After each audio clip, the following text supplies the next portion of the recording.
Il est sorti à pied, souriant, main dans la main avec son épouse Carla. Avant de monter en voiture, Nicolas Sarkozy a remercié une dernière fois ses médecins dans la cour de l'hôpital militaire du Val-de-Grâce.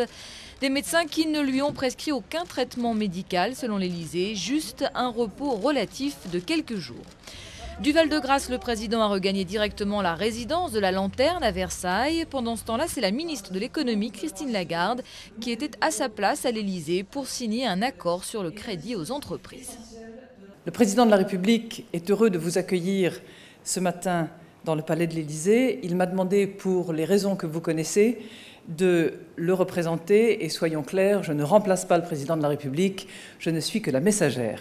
Selon l'Élysée, les examens cardiologiques menés au Val-de-Grâce seraient révélés tout à fait normaux. Le malaise dont Nicolas Sarkozy a été victime dimanche en faisant son footing dans le parc du château de Versailles serait donc bel et bien bénin, juste la conséquence d'un effort physique intense effectué par grande chaleur par quelqu'un de fatigué. Dans l'immédiat, Nicolas Sarkozy a reporté le mini-remaniement gouvernemental qui devait avoir lieu cette semaine, ainsi que son déplacement mardi au Mont-Saint-Michel. Mais il présidera tout de même le Conseil des ministres mercredi. Qu'en sera-t-il ensuite à son retour de vacances? L'omniprésident va-t-il lever le pied ou bien poursuivre dans l'hyperactivité histoire de rassurer les Français sur son état de santé?